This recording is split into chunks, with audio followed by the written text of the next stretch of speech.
We've talked about technology a time or two at T-Rex Arms. We have a whole channel kind of devoted to it, the T-Rex Labs channel, and we've had some interesting guests on the T-Rex Talk podcast to discuss modern big tech issues, and that's what we're talking about today.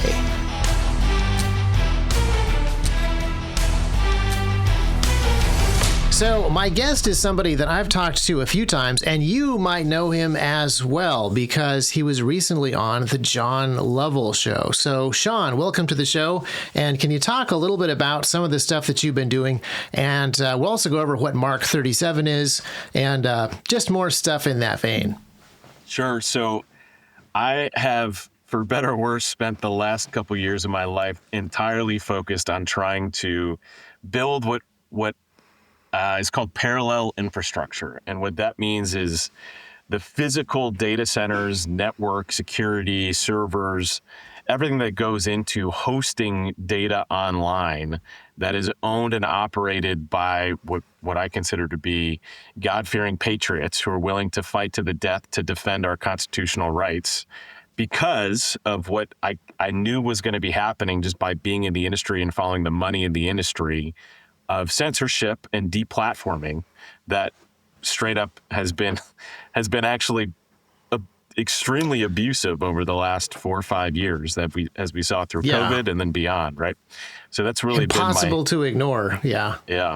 So that's been my primary focus. And after I got a handful of businesses up and running and helped get these businesses up and running that are owning the physical dirt, they own the facility, they own the servers so that we know that we have a safe place to deploy applications and hosting applications that can't just be flipped off because someone claims that they're violating terms of service that they basically just make up and they want to sue you into oblivion and say, good luck. I said, okay, well, what's the next major problem set that needs to be solved for? And that's literally the devices that everybody carries around in their pockets all day, every day, and really making people aware of the surveillance state. Exactly. Making people aware of this. One may be in the room with us even as we speak. Yes. The surveillance state that we live in that people just blindly accept. They just, they don't even question the fact that all of their conversations, all of their data, all of the things that they do are being monitored and tracked all day, every day. And they just say, well, it is what it is, and go about their business. Yeah, I need my tickety-talkities or whatever the kids are calling it these days. Well, so this is kind of a question. As I've gotten older and I've entered my grumpy old man stage, which technically I entered about 20 years ago, and that's just continuing to develop. Are we just being too curmudgeonly about this stuff, these new whistly doodads, or is there something that is substantially different about the way that technology works now? Because like when we were kids, technology was rapidly changing like it is now, but computers were you had a lot more ownership over the computer in your house, even if it was running, say a very advanced operating system like Windows 95, you still had a massive amount of control over that thing. It could not talk to the internet unless you physically plugged it into a phone line. It did not call the internet unless you physically told it to. Are things drastically different now? It's kind of obviously, rhetorical question. Yeah, I mean, they most definitely and certainly are. And I think it's by design. It's almost like the reason why we don't have our kids being taught basic finance in school is the same reason why we're not being taught how these things even operate and work at a basic level. So the vast majority of people, if you ask them, how tech savvy are you? I would say 95% of people, regardless of age, will say this stuff is magic. Like how the internet works, how it is that a phone call can go across the country in light speed. It's magic to me. I have no idea how it operates. I have no idea how it works, right? So I think that is by design, and it has allowed for the paradigm where in most big cities, in most urban areas, you have cameras everywhere watching and monitoring everything. They've normalized that type of behavior.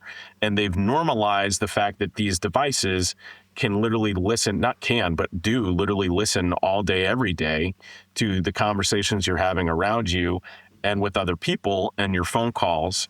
And most people don't even realize that if you're using an iPhone or using, Google Android and you're using the Google Messenger app, all of your comms are actually traversing through their servers. So they literally have access to and can see everything. And, we could go deep down these rabbit holes into DARPA and how DARPA has been involved with this project from day one, and how this has been kind of by design, that they've even with Microsoft and the deals that were brokered with Microsoft and the antitrust lawsuits back in the day and what really happened behind closed doors there. Yeah, it's kind of fascinating. Now, a lot of people, I think, would kind of just like push some of this under the rug, like into this is for nerds and geeks to worry about, which is actually kind of the issue. Like, I was thinking about email recently. So email is inherently insecure, and it always has been. Email has never been safe per se. But in the early days, people knew how email works. They didn't expect it was safe. An email is not a letter that I send to you. An email is a postcard that's wide open, and I hand it to people to hand to you, and it goes from server to server. That's the way that email has always worked, even back in the early DARPA days. In the early DARPA email, people understood that everybody in the middle can read this email, and so they treated email appropriately as postcards, not as secret mail. But now we just kind of assume somehow that email is a safe, secure communication medium, even though it does live entirely on other people's servers. Yeah, and remember when Gmail came out and how amazing Gmail was, and everyone was scrambling to get their Gmail account because it was free and it was just amazing, and people didn't question, wait a second. How is this free? Why is this free? Yeah. And they really didn't read the fine print to say, what is Google doing with all of this information and all of this data? Yes.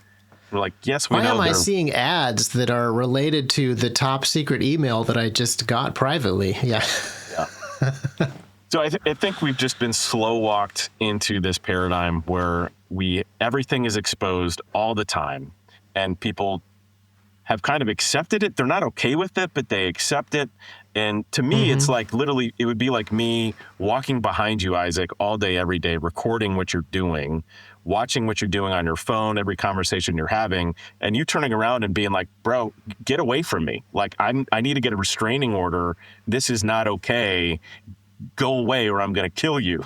Right? And I'm like, no, don't worry about me. I'm cool. I'm sanctioned. I'm cool. And that's literally what's happening. It's kind of worse than that. Like, you turn around and there's this guy behind you and you're like, get away from me. He's like, no, I'm cool. Also, I can I have a string attached to your phone. You can't get rid of me unless I take your phone away. You can't get rid of me unless I turn your power off. Like, I have the keys to your car. Yeah. So I want to push back a little bit on something that you said, which was, this is all nefarious and by design. And I don't want to in any way, I agree with you. It is extremely nefarious. But I do think that there are parts of it that are accidental. Like, I believe that there were engineers on the early Gmail project who legitimately wanted to add cool features and functionality that would be good for people. And some of this stuff, you create this technology and it's a double-edged sword. So I think a great example of this would be like red lights are annoying in small towns because you pull up to a red light, you look left, you look right, nobody's coming, you're waiting for the red light, there's still nobody, it's still red. And the solution to this is you put in switches. So we invented sensors that go underneath the pavement, but then those only last a few years, and then you got to jackhammer the pavement up, and that's no good. So somebody had the idea to put cameras by the lights. And that's awesome, because now you can switch the lights, you can see the traffic, and you can change the lights based on cameras. But once the cameras are up there, the cameras can do other stuff. So the guys that first put the cameras on the red lights probably didn't have nefarious ideas in mind.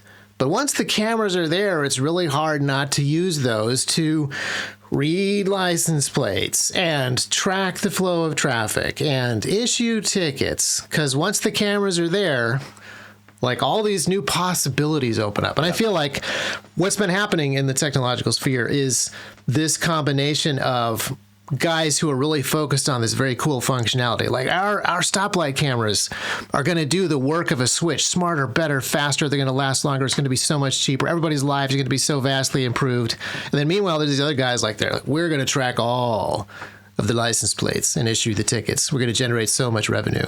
So this union between these two different camps of innocent, gullible, technologically fascinated guys and various masterminds is interesting to me. So understand this, though. There's something called the snowball effect, right? So right, yeah. I can point someone in a direction knowing that if I fuel it with enough money, right, and I can get enough smart people behind that project, it's going to go in a direction. And yes, there's going to be a lot of good things that come out of it. And let's just take AI, right? So I use learning language models and AI literally every day now. I'm becoming better and better at scripting, and I understand how to use it. It's become very powerful. It saved me a stupid amount of time every day, right? I try to use it for good, and I'm trying to understand other utilities for it to protect my home from outside attacks, to do all kinds of interesting things with it. But that same technology can also be used for bad. It can be used for evil, right? So I am in no way saying that technology is evil and bad. Yeah.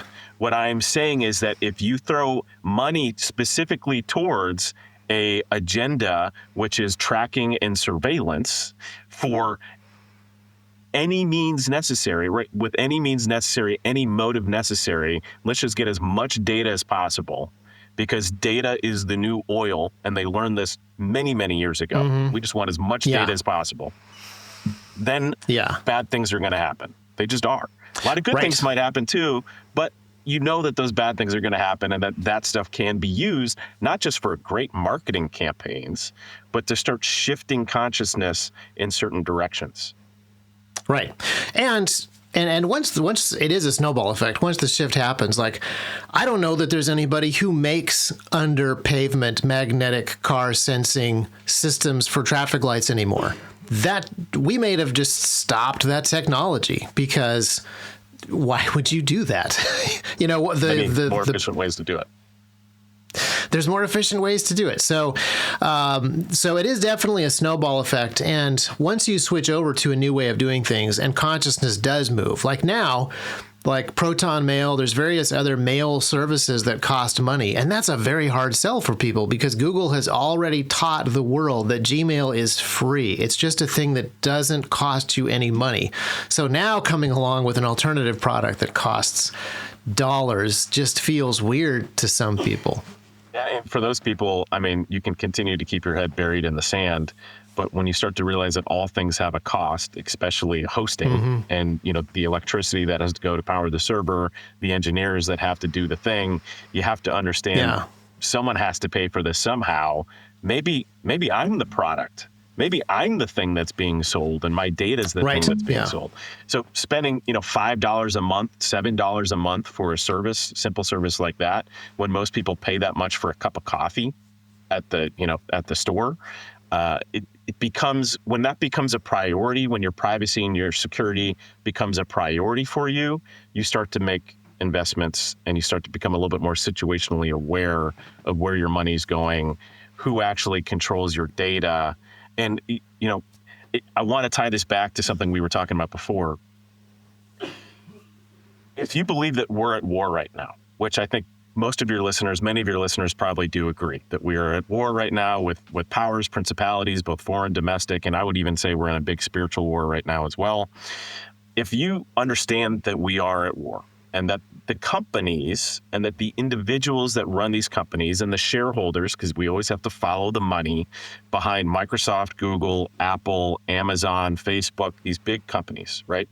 You just follow the money. It's not hard these days to do the research. You just follow the money. What is the ethos of the people that own and control and operate these businesses? Does that mean that the employees, all the employees at those businesses, have the same ethos? No. Some of them are great people. They're trying to do cool, interesting things. You know, they're trying to just pay the bills, right? But that technology that has been developed and is created, and the money that's being made, is literally spending billions of dollars a year It's actually tens of billions of dollars a year because 5 companies alone generate over $1 trillion a year in income. Yeah. Right. So if we're at war, It's kind of nuts. It's insane how much money is being spent. That's why I have boycott big tech, because we want to boycott Liberty Safes. We want to boycott Target. We want to boycott all these different companies because they're evil. They are evil. They're doing crazy stuff. And yet we're not talking about boycotting the companies that are literally exponentially more responsible for the current paradigm reality that we live in today. So, but going back to my analogy here, we're at war. And I give you, Isaac, a weapon to go fight in this war. And I say, just by the way, all of your conversations are being recorded by this weapon. And there's a GPS tracking device on it. There's a camera, there's a microphone, and all of that information is actually being fed to the enemy that you're about to go fight. Good luck, right? Would you use that weapon? Of course not. Right? You don't even have to say no. You're like, duh. I'm dead. You would just throw that away and be like, all right, guess we're using rocks again. Yeah. or you'd find another weapon. You'd find another thing to use, right? So we live in that paradigm now where we are literally using the weapons of the enemy to fight the enemy. And in warfare, comms is absolutely essential. It's absolutely paramount. If you don't have control of your comms, you're dead. You're a sitting duck. And if the enemy knows that they have access to your comms, are they going to tell you, hey, we gained access to your comms. We can hear everything that you're saying and doing? No, they shut up so that they can continue to listen and plot and hear all of your plans and take advantage of you in that process. And that's exactly what is happening right now with all of our data and all of our information and all of our comms. So that's, think back to that very innocently installed stoplight camera, where all of a sudden somebody's like, wait a minute, this thing sees every license plate that goes by. Hang on a second. Let me think about that. But don't tell nobody. The next thing you know, the license plate reading cameras and databases are a massive, massive industry with huge amounts of money attached for some reason, and they don't really talk about why. So, you've got, every single, CSI related show on TV that's glorifying the ability for these agencies and our police departments to just tap into those videos for the purpose of keeping people safe, right? Well, we want to catch the bad guys, right? Not realizing that. Well, also Nicolas Cage. Nicolas Cage has a little hacker buddy that gets usable intel out of those sometimes. Like, let's be fair. Occasionally it's used to steal the Declaration of Independence, but, normally it's used to steal everything that you were supposed to get from the Declaration of Independence from you. Yes. And my point there is that there's money flowing into the media companies that are then creating this normalization of this surveillance world, right? To the degree where, I have conversations, I'm literally every day I spend about 2-3 hours talking with customers of all walks of life and shapes and sizes who are saying, okay, I'm ready. Where do I begin? How do I start my journey, right? And I offer a free 30-minute consult, and that's what I spend my time doing for a huge chunk of my day. The conversations I have with people who are like, well, I still want to be able to track my kids when they're out and about in the world. And I'm like, so wait a second. You want to live in a private, secure place, but you still want to be able to track exactly where your kids are all day, every day. And the logic is, well, the world is a very scary place these days. And I say, okay, I don't doubt that might be the case in certain cities, in certain areas. But if you look at the data, the hard data, and you understand that there's some fudging that's been going on from the FBI over the last couple of years. But even if you take into account, a margin of error, crime and rapes and horrific stuff has been declining year over year for the last 40 years, right? We're actually living in safer times now than we've ever lived in before. And in part, it's because we have this surveillance apparatus all over the place. People know that they're being watched all the time. Right. Yeah. So, but for me, I get along really well with the health and wellness doctors and practitioners because we have the same conversations with our patients, right? Which is, hey, I want to lose weight. I want to get in shape, but can't you just give me the pill that's going to make me safe? I don't want to have to work out. I don't want to have to change my diet. I don't want to have to fast. I don't want to have to do any of the hard things. I just want to keep, living the way I've been living, but also not have the effects of doing all the things that I've been doing. Right. Yeah. So I want to track my kids everywhere they go, but I don't want to maintain my own mesh device network for all of them and be my own technical support rep that manages that. Yes. Yeah. Well, so there is something that is about as close to a magic pill as I can kind of imagine, which is GrapheneOS. GrapheneOS lets you have the same device, have a lot of the features, and just install this one thing. But how effective is GrapheneOS? So walk me through this, because this is part of your. I did a video on how to de-Google your phone and install GrapheneOS because it's pretty easy. But walk me through this, because this is a big part of your business at Mark 37. Yeah. So to understand GrapheneOS, I think I want to start with Linux. Like, what is Linux? What is open source? Most people have heard of Linux. It's been around for 30 some odd years now. It's been drastically improving over the last couple years to make the operating system of Linux, which is a open source operating system. So for your listeners, let's define what open source is, right? So open source means that you have full access to the code for the application, which is like having full access to the blueprints of your home. You know where the electrical is, you know where all the structures are, you know where the plumbing is, you can see everything. If something changes in your house, real time, you can see those changes happen.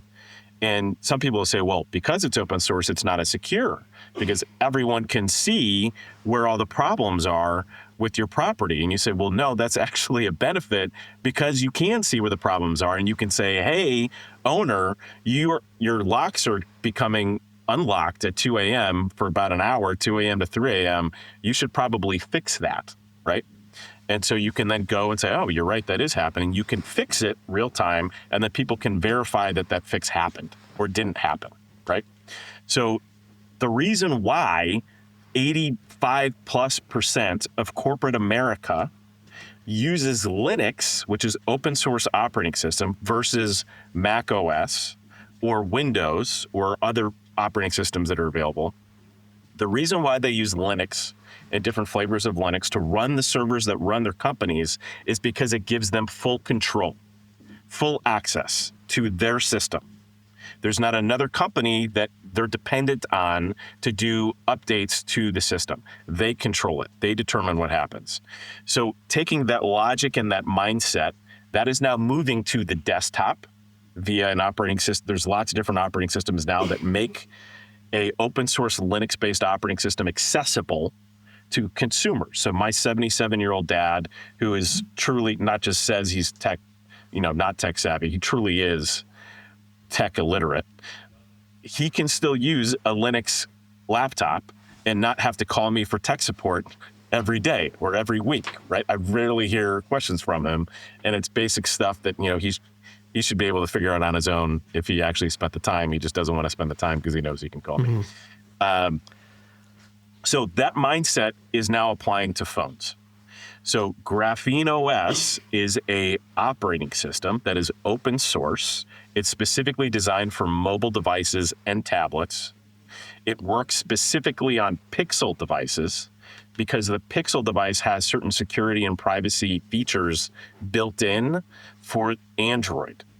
So what is Android? So open source Android is equivalent to open source Linux. And just as Linux has many different, they're called forks, which is people take that code base and then they build stuff on top of it. Some people take that open source code base, they build stuff on top of it, and then they close source it, so you have no idea what they really did to it. Some people take that open source code base and they keep it open, so you do know what they've done to it. So Google Android takes open source Android, they build all their stuff on top of it, and then they close source it. So you really have no idea what's happening on that operating system.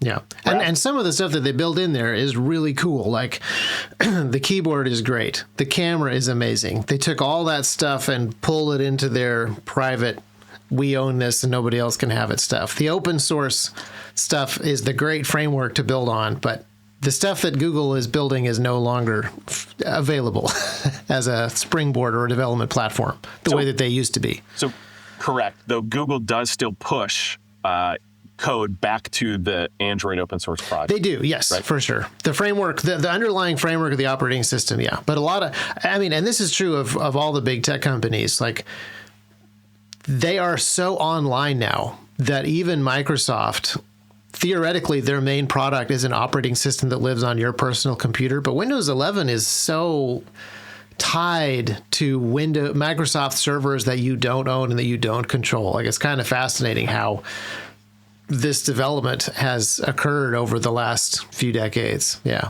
But yeah, the basic fundamental foundation of Android, your minimum viable product or your lowest common denominator or your actual like underlying open source OS is not abandoned. People are still developing and Google is still improving the code and yeah, people can make sure that those are actual improvements. So with that understanding of this open source code base, this organization called GrapheneOS, which has been around for at this point almost 10 years, they take that open source code base and they build on top of it. But their focus is not how can we monetize you in every which way to Sunday. Their focus is how do we make this thing as private and secure as possible for the end user. So they've built in all kinds of fun privacy and security features like sandboxing. It's one of the key concepts behind GrapheneOS. Sandboxing means that every application that you install is kept quarantined away from everything else until you specifically give it permission to have access to either another data on another application or your camera or your GPS or your mic. And what that means is you might install an application and say, yes, I agree to the terms of service, even though you probably didn't read the actual terms of service and you have no idea what permissions you just gave it. Not all 90 pages, yeah. Right. You're going to start getting flags that get thrown up by the device that says, hey, you just downloaded this flashlight app. It wants access to your contacts. And you can be like, no, why does my flashlight app want access to it doesn't need access to my contacts. It wants access to the network. Why does a flashlight app need access to the network? No, I'm not going to provide that. And if you go to open the app and it says, well, I'm not going to function for you unless you give me this permission, you can say, well, I'm going to uninstall you because that makes no sense. And I don't want to give you those permissions. So you have much more transparency into what's happening. Yeah, and Graphene is a lot more granular because Android and iOS have permission systems, but what I've noticed about Graphene is there's a bunch of things that are really helpful. Like Android currently, I guess it does change all the time, like stock Android on most phones, you can give an app access to the camera and the photos folder or to all files. And those are your two options. And Graphene, you can say, well, I want my podcasting app to not have access to photos and not have access to all files, but I'm going to give it access to this folder over here called podcasts. Like, that seems like such a basic thing. It's interesting that you have to get Graphene to have that level of granularity over things, over the permissions. Yeah. So those who are looking like for the easy thing, right? They just be like, well, I just want a phone that's just going to work and it's going to keep me private and I don't have to think about it. Like, I'm sorry, that doesn't exist. Just like a firearm doesn't exist that you can carry around on your person that's going to automatically unholster itself and shoot the bad guy every single time. You have to become responsible for using this tool and this weapon because make no mistake, this is a weapon. This is a weapon. Your phone, which I'm holding in my hand right now, is a weapon. Your laptop that you use, that is a weapon. It can be used for good or it can be used for evil, but you have to take responsibility for using these things. And that's my primary message, Isaac, that I'm trying to push out to people is you have to be accountable. You have to be responsible. You have to become educated on how these things actually operate and work. And through that process, and it's a journey, it's not like you walk into a dojo and you say, hey, I want to be a black belt. I've got 2 hours, give me the thing and I can make it happen. The sensei is going to laugh you out of the place and say, depart from me. No way. Yeah. You're not ready yet. So it's a journey. So people just have to realize by changing the operating system of the device you carry around all day, every day, You literally remove the biggest problem, which is Google, Apple, and Microsoft controlling your device and listening to everything that you're doing. And though you can go into Apple settings and you can say, I'm going to turn off my microphone, your microphone is not really off. And in fact, I encourage your listeners, do the test. And this is a fun test for people. Turn your iPhones off and your MacBooks off in your home. Turn them all off. Literally just turn off the device and then start talking about something completely different that you've never talked about before. That's a high ticket item, right? Like, we should buy gold. We really should get into gold right now. We should spend about $50,000 buying gold right now. That's a really good idea. And say it routinely throughout the day. And I guarantee say bullion, say hard metal, say all the hashtags that go with it. Yeah. All the big marketing keywords. And I guarantee you, when you get back onto your devices and you start logging into things, you're going to see ads for gold. But wait a second, the device was turned off. How is that possible? It must be listening all day, every day to everything that's happening.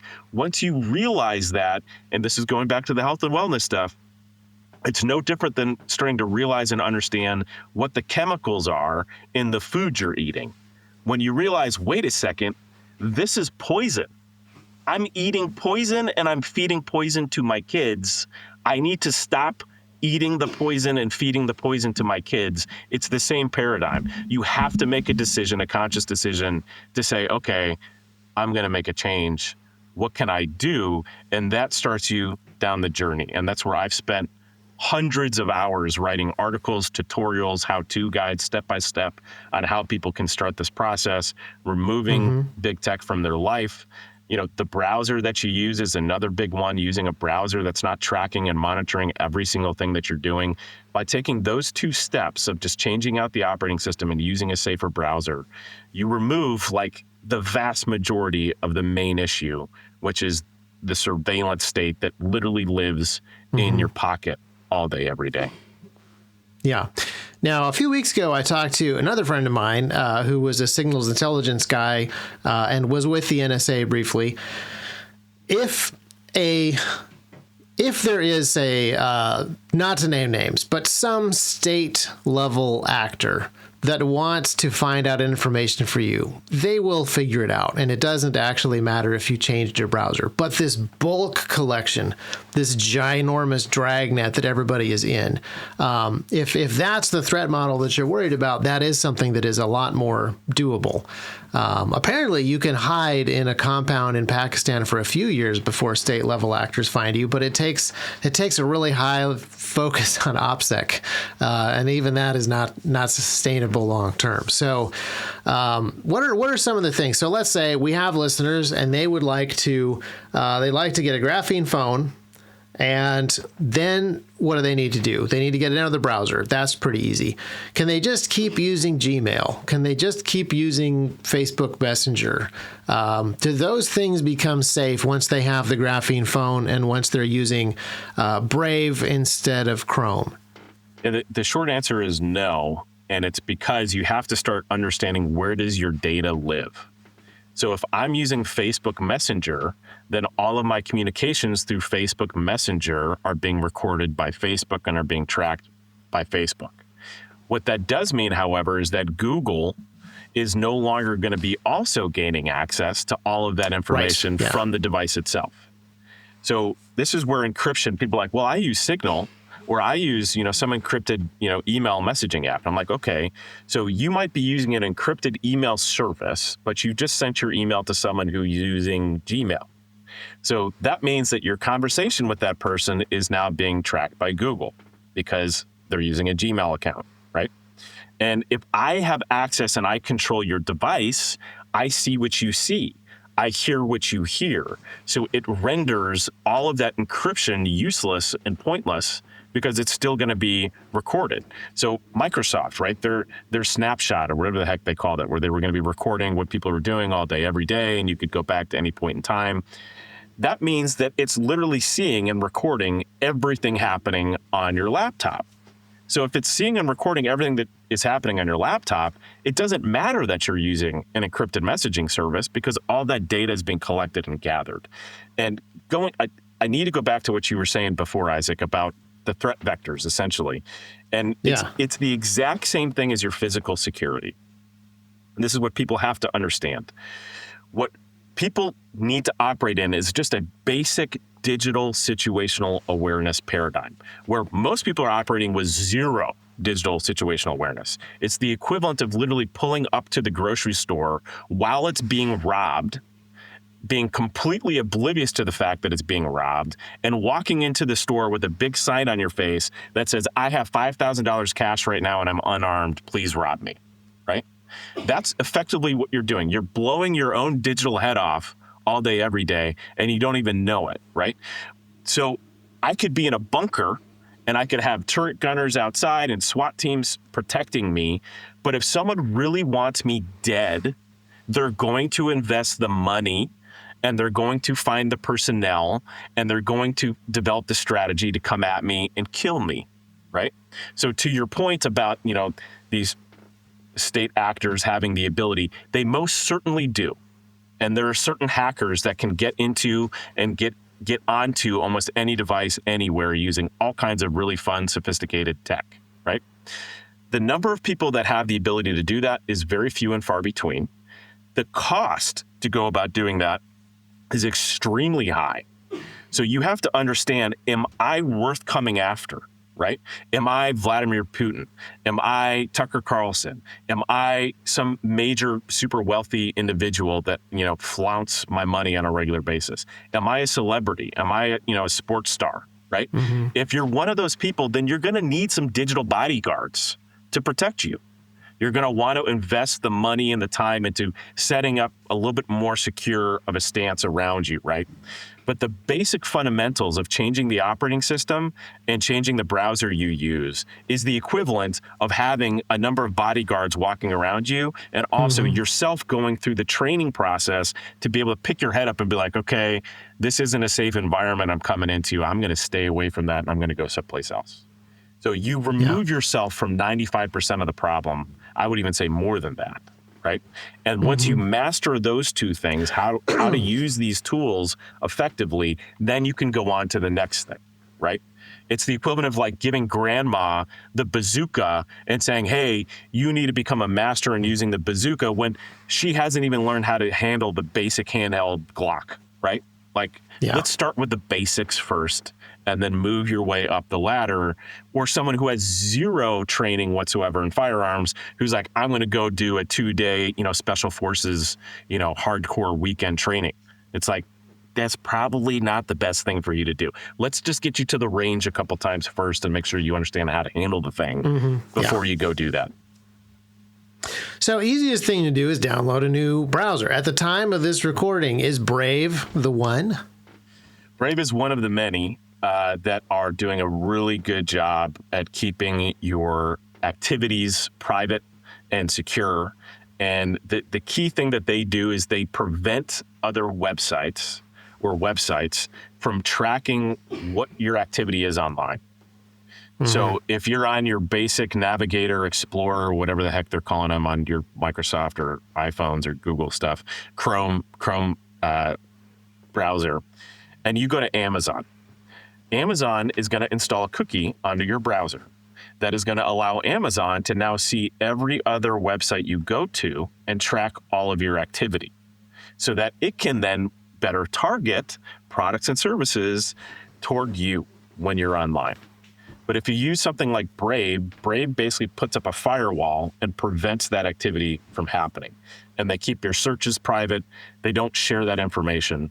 So from my perspective, Brave is a very solid tool. It's a great product for beginners who just want to know that they have a tool that's going to keep them safe and private. Use it. Are there other tools? There's something called like Iron Fox that was actually just released by GrapheneOS, in fact. There's other tools that are out there, but it's kind of like giving someone that bazooka, right? Like you have to get through the basics and learn the basics before you start using the more advanced tools. Yeah, and you do have to kind of keep on top of it. Like, that's why I said at the time of this recording, because Opera used to be a great browser until it was bought by the Chinese. Like, there are VPN companies that were trustworthy, and then they got bought by somebody mysterious that we don't know. Israeli Mossad.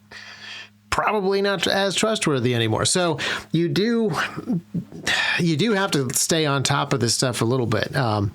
Mozilla Foundation that does Thunderbird and Firefox and other stuff, people have had a really high opinion of them over the years as being like really focused on the user's privacy and rights and so forth. But they lost a bunch of USAID money. That the fact that they were getting USAID money raises questions. They get a lot of money from Google, which also raises questions. There's all kinds of these things where you don't have to be a super dedicated reporter, but you do kind of have to keep your finger on the pulse. And I will reiterate, I agree with you that we are in a war, and it's no different than the war throughout all of human history. But we are now in a slightly different technological phase. It's kind of like 500 years ago when gunpowder appeared.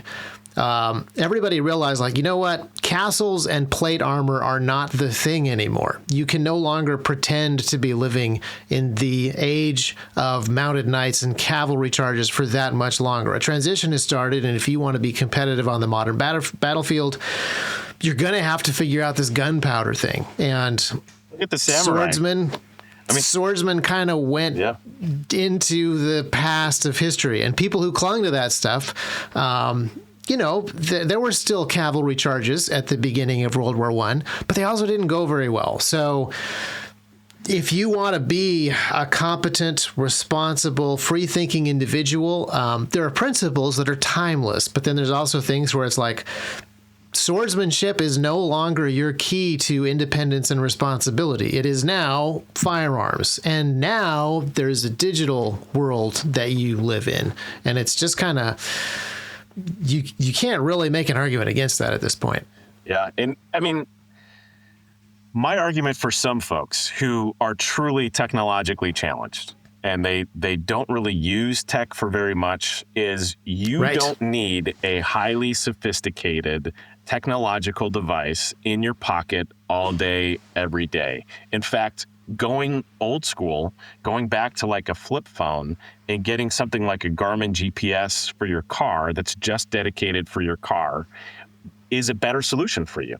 Then you don't have to have something like this that you might have to figure out and probably not be able to figure out in your life. And for me, I want to simplify people's lives. I don't want to make them more complicated. So I have a hard time hearing a lot of privacy advocates who like instantly want to start pitching and promoting all the things. Like it's all the extra stuff that is just so. You got to build a skiff in your basement, and you got to have spare passports and gold bullion in a sealed container under the concrete of your kitchen, so you can get it out with a sledgehammer in an emergency. Yeah, and even crypto. Like most people, I kid you not, the number of people I've talked to who say that they have crypto, and I ask them, do you even know what this is and how it works? And they say, well, no, not really, is baffling to me. It's absolutely baffling to me. And even something as simple as using a VPN, a virtual private network. People are like, oh, well, I use a VPN, so I'm safe. And I'm like, do you know what a VPN is? And they're like, well, not really. And I'm like, well, then how do you think you're safe because you have a VPN? Again, that goes back to the grandma who's like, well, I'm safe because I have my gun on my nightstand next to me at night. So if someone comes in, I'm safe. And I'm like, but do you know how to use it? do you even know how this thing works? And they're like, well, no. And I'm like, you're actually more of a threat to yourself and the people around you if you don't understand how these tools work. So if you don't want to take the time and you don't have the time, that's fine. But just understand you have to realize maybe using these things is not the best thing for you right now, right? Maybe you can take a step back and say, if this is causing me stress and anxiety and I'm getting super pissed off about this stuff, it's just like, my relatives who are constantly watching social media and the news, and it's making them aggravated and stressed out all the time. And I say, why don't you stop doing that and go be outside and do some grounding and get into nature? That will make you happy. That makes you happy, right? And they're like, well, yeah. And I'm like, well, do more of that, right? Yeah. Well, let me describe for you my perfect world. We go back 30 years. No, just kidding. But in some ways, it is that. As much as I'm amazed at the technology that we're able to squeeze into a phone nowadays, as awesome it is to just have that capability in my pocket all the time, I do find myself really enjoying separate devices. Like, instead of getting into the car and fumbling with the phone and like, which app was it? Oh, hang on. I can't open Google Maps yet because I actually need to respond to this email first. Like, just get into a car and there's a Garmin GPS that turns on instantly and doesn't have Instagram on it. Like, some of these separate devices, go home and instead of reading a book on my phone while messages come in constantly, I have an actual book that doesn't do that. Separate devices are deeply inconvenient, except for the ways when they're incredibly simplified and more convenient. So there is an issue that I run into all the time that we kind of run into here at T-Rex. There are some great tools, and they're really good for individuals. And T-Rex is not a big business. T-Rex is a small business. We have about 90 people working here, but that is big enough that a lot of the people who make privacy tools make them for individuals. And if you are managing a team of 90 people and you have a building that has a security system that needs to be tied to 911 and stuff like that, that's an area where I actually see some pretty significant holes in the market. There are not great solutions for some of the professional level team management stuff and integration stuff for businesses. So that's an area where I feel like I'm still plugged into more stuff than I would like to be, and I don't see a great option for that. Also, we're just FYI, we're putting this podcast up on YouTube, and that's where T-Rex does 90% of its advertising. We're banned from Google AdWords, but we're still allowed on YouTube. So there are ways in which we are enmeshed in this larger big tech economy that makes it a little harder for us to pull out of. That is a bit of a frustration. So it's a chicken and egg game, right? We need more people taking this stuff seriously to generate the demand to then create more of the tools to make it easier to do all the things, right? But I will say that we have been growing by leaps and bounds. There are, at this point, thousands of privacy advocates who stem from all different walks of life. I mean, there's people who are diehard libertarians who are in the same battle as we are, and there are people who just are privacy advocates because they just don't want other people in their stuff, right? So there's a lot of people working on this stuff. I would say that if you're a small business, even 90 employees, there are things that you can do and should do to better manage your business. But, the simple question is it easy to change bank accounts? No. It's not easy to change bank accounts. You have to go through and audit all the stuff that's tied to it currently, and then you have to set up the new account, and then you have to migrate everything over, and then make sure all this stuff was closed down correctly, right? So migrating your data is the same, and it's really no different than migrating, moving homes or moving your office building, right? You have to say, okay, what am I going to keep? What am I going to lose? What can I purge? It's no different. Migrating your data over to a new platform and a new system is not super simple. That's one of the main tools that I'm looking to build right now is the software at the end of the day to make that migration simpler and easier. So you have the moving truck that shows up, packs everything for you, and then delivers to the new place and unpacks it right where you want it, right? So when you live in that world of data, you realize it's just a matter of getting data from one platform that's trying to kill you to another platform that's not trying to kill you, right? Yeah. That's where the investment really needs to be made. Yeah. And let's pull back a little bit from the business side, because most of the listeners probably are not running a business. They're probably not, on the lookout for an open source, fully secure customer service platform for a fully, made to order holster system. Like that's a pretty niche need that we're, looking for. But regular individuals. So new browser, that's pretty easy. New operating system, and they're getting better all the time. we get off of some of these platforms. So we move our data to a new email service provider. At the time of this recording, where do you send people to replace some of those Google services? So I know right off the bat that there's a bunch of alternatives to YouTube that are no good. But what about alternatives to Maps and alternatives to Gmail, stuff like that? What do you recommend to folks? Yeah, that's a great question. So and it changes all the time. So just FYI, this recommendation has a shelf life of what? I would say about 6 months. Until the next thing gets bought. 6 to 12 months. It depends. It depends on the company. That's where following the money and learning the ethos of the people that run the company is important. That's why I've dedicated the last couple of years of my life to literally traveling the country, breaking bread with the people that own and operate the companies that run the different software tools that we recommend to people.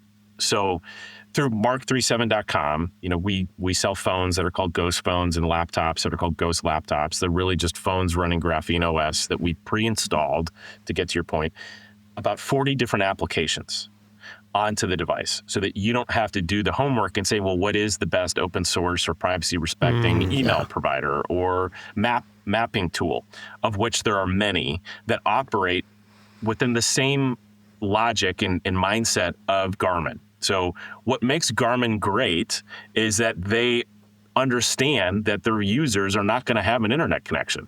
They're going to be out in the middle of nowhere, and they just need to know how the heck they're going to get from point A to point B. So the data is one directional down to the device.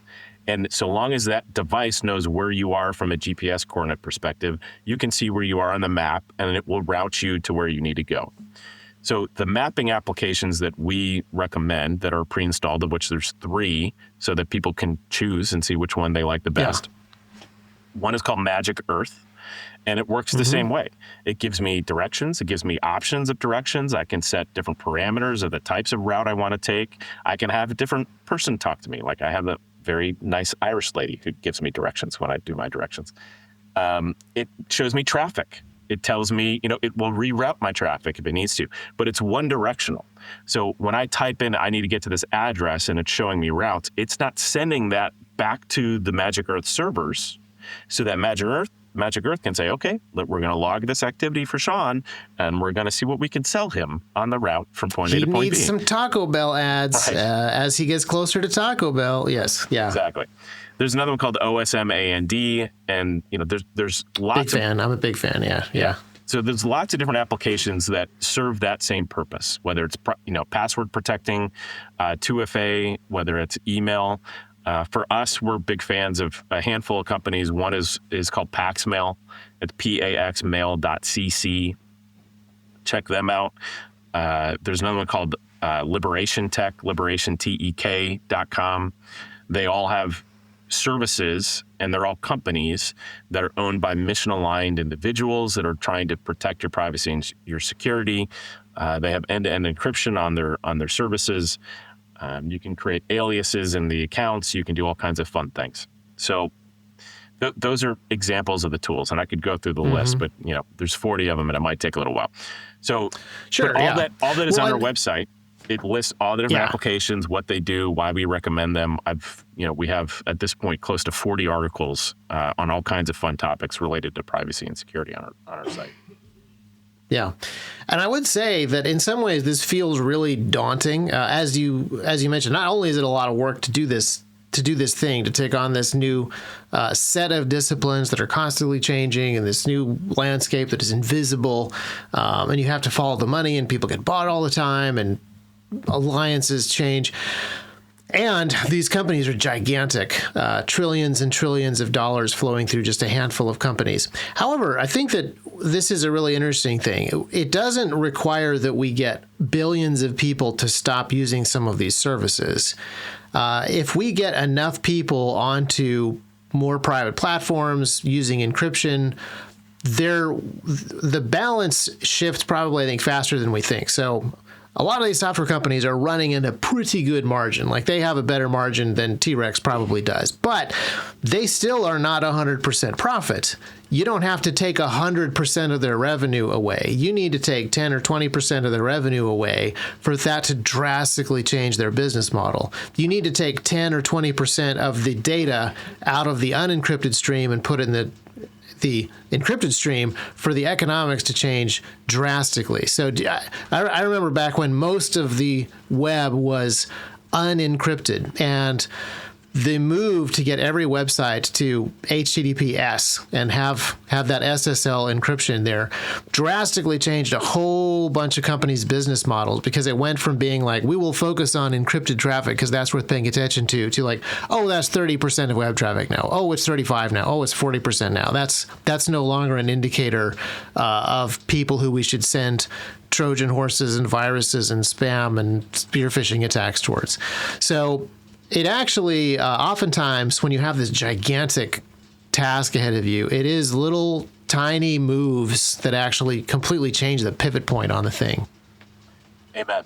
And that's, basic marketing 101 strategy, right? It's that 3-4% of the market. Once you hit that tipping point, things start to get catalytic and you start to see exponential growth. And I would venture to say... The snowball can go the other way. Yeah, I would venture to say that we're there right now. So the users of Linux from a laptop perspective is around 3-4%. It's like 3.8 to 4% right now. And it's the same thing with these privacy GrapheneOS related de-Googled phones. That audience is now really starting to get it, and it's becoming simpler and easier for people to gain access to these tools. My company is one of many that is doing this in the market today. So it's, the laptops, for example, that's the key one as well, because most people do the core of their financial transactions, and the key to their life is also that laptop. So I don't want to leave that out of the equation, because it's not just the phone, it's also the laptop. But both those for sure combined can give you a firewall between those who are going after the low-hanging fruit. And I think that's key, right? You don't want to be the sitting duck. You don't want to be the low-hanging fruit that big tech and, nefarious hackers, they're not going to waste their time trying to go after this small part of the market that is today. That's actually a lot harder for them to get after, versus them going after and exploiting the massive market that's still living oblivious to the fact that this stuff is even happening and going on. But we need more people who are taking this stuff seriously. And I can't stress enough that it is a journey. It's a process. It's not something you have to do overnight. So you were talking about Gmail. A lot of our customers still use Gmail.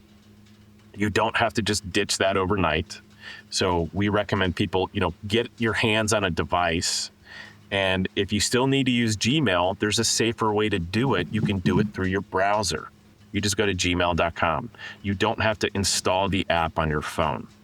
And that's a big part of the education process. It's just teaching people to rethink how they do the things they do, right? Just because you can do your banking on your phone doesn't mean you should, right? Just because you can install a weather app, and weather apps are the most notorious in terms of data collection and selling your data. Just because you can install that app on your phone doesn't mean you should. There's other ways that you can go about getting the information that you need, and that's a big part of the training and learning process. Yeah. And once there is an obvious move in this direction, even if it's a relatively small exodus out of the big tech, I forget who it was. Somebody several years ago said that we're basically back to feudalism. Like, you put yourself under the authority of Baron Google or Lord Apple, and they will protect you and take care of you, but you're inside of their walled garden and you're now part of their feudal state. Once people leave the feudal system and go do something else, like constitutional republics or individual colonies or things like that, not only does that remove power from the big tech institutions, but it also demonstrates to people, oh, hey, I can build a business supporting those guys, which is where you come into the picture. That's actually, I have a question for you, which may be a little personal. Did you start this business because it needed to exist even if it didn't make any money? Or did you see that there was a need that was big enough that it was actually going to be sustainable and worth your time? So I, honest to God, it would be both. Call me, I'm a big fan of the Blues Brothers, but I honestly believe I'm on a mission from God these days. I was literally on my knees in tears watching Ashley Babbitt get carried out of the Capitol building on January 6th because I warned all my friends and family, don't go to DC. There's going to be a massive setup. They're not going to allow for open debate about the stolen election that occurred. They're going to create some kind of something, false flag attack or something's going to happen. And sure enough, it did. And I've, thankful. I'm 44 now. I had a father who, when I was 14, sat me down and made me watch the VHS series at the time. That was The Creature from Jekyll Island, which teaches you all about money and banking and the history of money and banking. So I've been this. We have similar childhoods, I believe. Yeah. So, I've been this lunatic conspiracy theorist, realist at the end of the day, since I was 14 years old. Watching the Twin Towers come down, I was like, this is a controlled demolition I'm watching. And I had buddies who were mechanical engineers in college at the time. And they're like, that's a controlled demolition. I'm like, what is happening right now? I read the Patriot Act. I was one of the few, numbskulls at 21 to read the whole friggin' document and be like, this is an obscenity. We cannot be okay with this. And everyone was calling me crazy. So here we are now. And I was warning people that this stuff was going to happen. I'm on my knees in prayer saying, Lord, put me on the front lines of this war. I've traveled the world. I've been through hundreds of data centers all over the world. I wrote the book on the industry that is used as the de facto training. It's like data centers for dummies for any new person coming into the industry. I knew that space intimately. I'm kind of a jack of many trades in the tech space. So I'm a geek who knows how to translate. And I was like, Lord, I'm just so tired of watching these things happen in front of my eyes and feeling helpless that I can't do anything to prevent it. I'm done. I'm tired. I want to be put me on the front lines. And that's where the parallel infrastructure, paradigm really just became right in front of my face. Those two words, parallel infrastructure. And I was like, that's it. We need to start taking ownership and control, because Parler, if you remember, got deplatformed that day. They were given 24-hour notice. And they said... It was kind of amazing. Everyone says there's no coordination, there's no collusion, but a lot of stuff happens within, overnight, instantly. It's very interesting. Funny thing about that, right? So all the people that I had been talking to that this was going to happen started calling me and saying, Sean, you were right. They're giving us 3 days notice, 4 days notice to get kicked off this platform.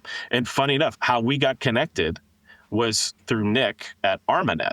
So ArmaNet was developed as a alternative because Google was kicking all the two-way manufacturers and resellers and companies off their platform. So they said, well, got some experience with this. Yeah. We'll create our own. So they created their own platform.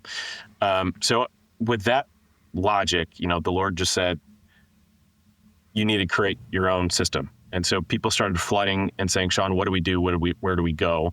That's where we created what is now a company called American Cloud. So if you go to americancloud.com, it's an AWS alternative.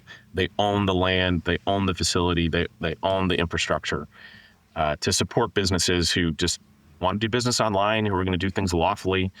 Anyway, so that's why I do what I do, because I truly feel I'm called to do this, not for the money, Isaac. I can guarantee you that, because I was going to say, I put everything. Installing graphene on used phones is not Apple doesn't do that, because there's a different way that they make money. Yeah.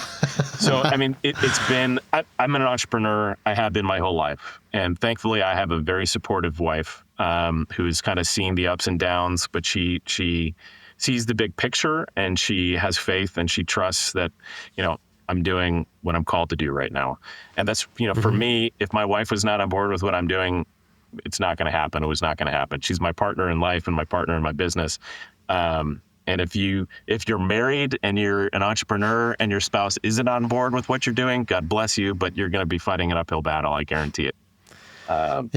Something's not going to work. Yeah. So long story short, the business is improving, thankfully, as we're getting more exposure and more people are waking up to this, and people like you are like, hey, let's talk about this. That's helping. But we need more people to commit to starting the journey, making the change. Yeah. We need more users. We need to create the tools and do the things.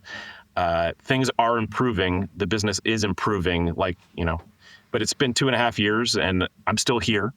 I have put everything on the line. I've put all my savings and all my capital into this business, but we're still around. We're still heading in the right direction. So I'm very hopeful with what I see going on in the market right now. Yeah, I think we're close to that tipping point, and it's easier to see those in hindsight than coming. But yeah, just think back to those medieval wars before gunpowder showed up, and how quickly the rules of war changed, and the way that you actually fight and defend changed.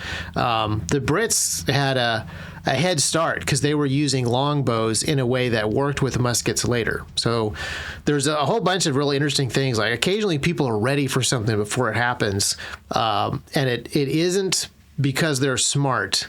It's because they wanted to be a little bit more principled in a certain way. Like, hey, let's not hire Italian mercenaries who stab us in the back when we run out of money. Let's just have our farmers learn how to shoot bows and arrows. And it'll be dangerous because we're arming our own people, and that's not supposed to be okay. But let's just do it. And then, in God's providence, they were better set up for firearms, and so were their colonies. And then, yeah, sometimes the tipping point comes really quickly. If I had told you, I don't know, in the year 1500 that books are going to be big business in the future, and every European marketplace is going to have a bookstore next to every fish store, you would not believe me, because books costs thousands of whatever currency you have at the time, because it represents years of a monk's life to copy a book out. Well, 15 years later, books are everywhere. So the tipping point sometimes happens really, really quickly. If I told you at that exact same time, like, books are going to be in marketplaces, also there's going to be an alternative to the Catholic Church, you would have said, impossible. Catholic Church is literally global. An alternative is unthinkable. Yeah. It's really fascinating the way that, in hindsight, it was really obvious that something was about to change. At the time, it was not obvious. So I appreciate people who are ready to do the work even when it doesn't look like they're actually at the right time. And for me, to be totally blunt, and this is just my testimony, and it's the facts, I'm at a point now where I know very clearly what the Lord's told me to do and what to accomplish. And the conversation I don't want to have in my life when my life is over is sitting in front of my Creator, and He's like, Sean, I told you exactly what to do. You know that I know that you know exactly what I told you to do. And why didn't you do it? Because the money wasn't there, because you were afraid, because of whatever. I have no excuses. Sounded hard. Right. And yeah. I've been an entrepreneur since I was 19. I started a business when I was a sophomore in college with a handful of buddies. I'm 44 now. The Lord has come to my aid and provided my daily bread so many times I can't even count anymore. So, like, I have no excuses of saying, well, I don't know. Yeah. I don't know if you can provide. Like, when it's very clearly I know what I'm called to do, I have zero excuses at this point. So I'm just waking up every day saying, Lord, I want to be in obedience. Just put me in obedience to your will, whatever that means. Just make it abundantly clear so that I don't fall out of line. And that's all my focus is these days, is living in obedience. Yeah. Well, I have two messages. One is for you, Sean, which is, I really appreciate that. And I think that your timing is right. And then the second message is for the listeners, which is like the narrator talking. If the timing turns out not to be right, if the timing turns out not to be right and we're looking back, sometimes that's also hard to tell. Like, there are a lot of people who were first and they were a little too early. And so people can point to them and say, that guy's business failed. That guy totally misread the market. But sometimes it is, that guy built all of the infrastructure that everybody else used afterwards. Like, that guy is the visionary. That guy is the inventor who died penniless, but saw everything that he wanted accomplished get done by other people. So yeah, if the narrator later comes back over this episode and says, he was off by 6 months, how great is it to get a 6 months head start on a vision, even if that's not great for maybe a company necessarily? And who knows? It's all God's will. I literally have no idea what's going to happen next week, let alone next month, let alone next year. But I know I'm pointed in the right direction. All the metrics that we have and all the numbers are saying that keep doing what you're doing. Every time I shipped away and be like, the Lord smacks me upside the head and says, no, dude, focus over here, bud, over here. I need you over here. So here's things the are headed in the right fascinating direction. thing. Those 5 companies that are doing trillions of dollars worth of business and are the top of the stock market right now, they also don't know what's happening next week.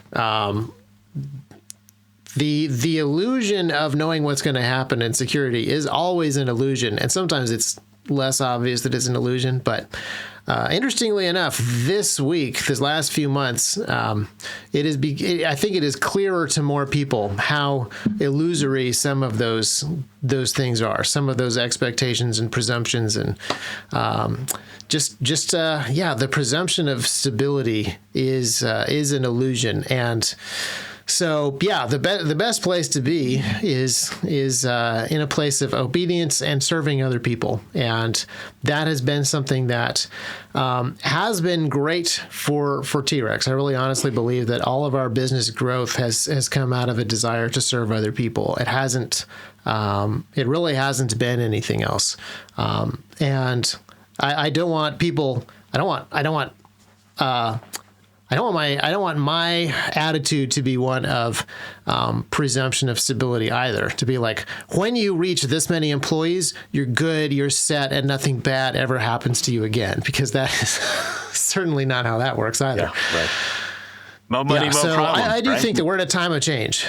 There's a lot of things that are changing right now, and I think that should be simultaneously encouraging, but also a little bit daunting. And I think that it's good for us to be dependent on the Lord and in prayer and focused on understanding that He is really in control of these things. Like He was in control of who was going to come up with movable type presses at exactly the right time, who was going to do different things, when the gunpowder was actually going to make it to Europe and what it was actually going to be used for. So everything that's going on right now with Trump's tariffs, and nobody knows what they're going to do, God is still in control. And I know you subscribe to this, Isaac, but if what you're doing is not hard and challenging you, then is it really worth doing at the end of the day? Right. We're not called and designed to just live this like comfy, happy, luxurious life. Like we're called to do the hard things. And for me, like I look to the lives of the early apostles and the saints. I learned so much from them because they gave everything, to the tune of most of them were crucified and killed, right? So like the suck that we think that we might be living in is nowhere near the suck that some people, the saints throughout the last 2,000 some odd years and even beyond have had to live through, right? Like we still have the freedom to have these conversations. We can still, practice our faith openly. We can still do so many things that people never had the ability to do. So everyone lives in their kingdom as kings and queens. Not everyone, but a lot of people, even the people who are upper, lower class still live better off from a means perspective than I would say the vast majority of people have lived for generations. And yet, the simple question, are you happy? Are you living a fruitful life? Most people would be like, I don't know if I am, right? And yet the people who were living in poverty and are living in poverty were living, they were happy. They knew exactly what they needed to do that day. They felt purpose, right? So I think we need to start shifting that paradigm. And that's why for me, going back to what's simple, not trying to overcomplicate things. What do you really need in your life right now? Like not everyone needs to be growing fields and fields of food for thousands of people. And yet some people are called to do that. So how can I support that person? Not everyone's called and has the expertise to learn how to load graphene on a phone. Like, I'm so glad when we met and you were like, oh yeah, I know all about this. And I was like, finally somebody. And you've been talking to people about it. That's amazing. But not everyone can figure it out. Sure. Yeah. Right. So it's not worth everybody's time. Yeah. It's not worth everybody's time. So my encouragement, we should probably wrap up this conversation that I've appreciated tremendously. And we should continue to have conversations on and offline. But the doing the hard thing is, I think, a really important part of human life that it's really easy to lose, partly because we do have so much comfort and affluence. I was reading this morning about Paul Revere. We're coming up on the 250th anniversary of the Lexington and Concord battle, and Paul Revere is just such a fascinating guy. Like he's been kind of ignored by historians because he's a doer. He's not a writer or a speaker. The academics that write biographies like to write them about other academics and like the Thomas Jeffersons and the John Adamses.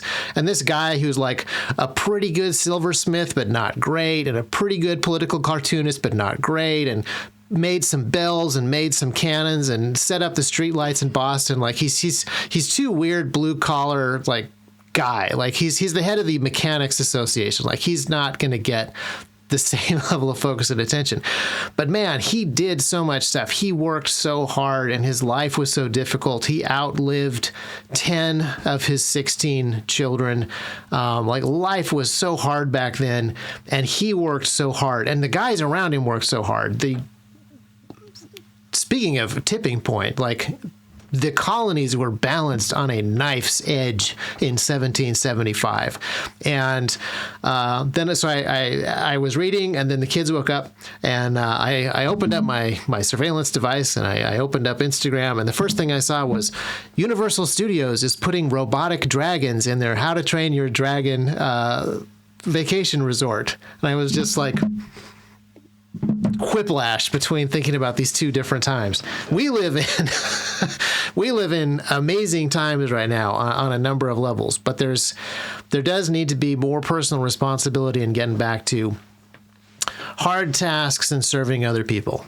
The robotic dragons are pretty cool. I'm pretty sure Boston Dynamics makes them, and I'm pretty sure Boston Dynamics can make stuff because of what Paul Revere did with his Mechanics Society. But let's be more like Paul Revere. Yeah.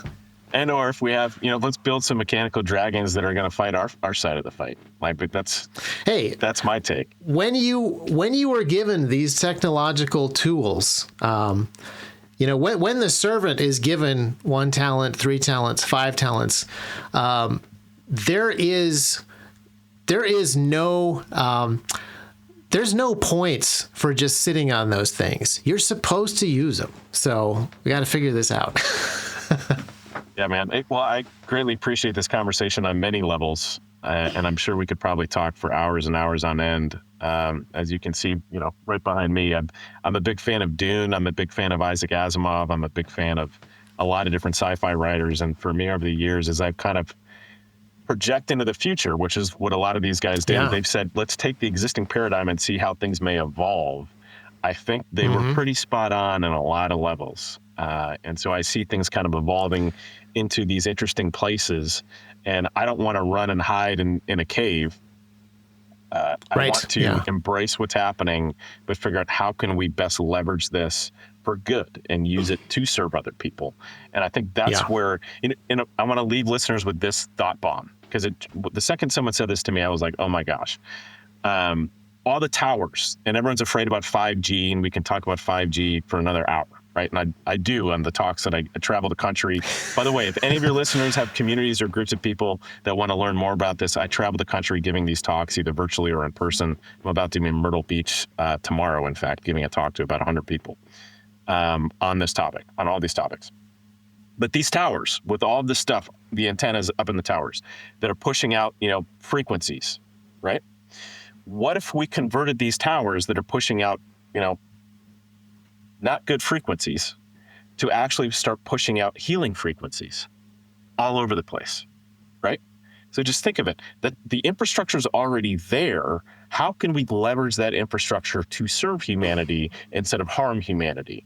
And I think that's the paradigm shift that we need to start making as a society and as a species that is truly going to make changes, when we don't have to wait for permission from certain authorities to do it. We just do it. Right. Yeah. Yeah. And I would argue that to some extent, maybe just a very small extent, that's already happening. There are so many problems with the modern technological system and the way that it's organized and some of the people that have built this stuff that we could pick on. But there are a gazillion cell phone towers in Africa that make it possible for everybody to download the Bible right now. That's even more mind-blowing than books being available for purchase in the 1500s. So there are tremendous upsides to these tools that we have already seen. And then I think there's all kinds of stuff that we can unlock, or even just there's hurdles or obstacles or stumbling blocks or issues that we can deal with. I'm very optimistic about the future and the hard work that we have available to do. So I want to thank you, Sean, for coming on the show. I want to thank you for doing the hard work and just continuing to think through and talk about some of these issues. I appreciate it.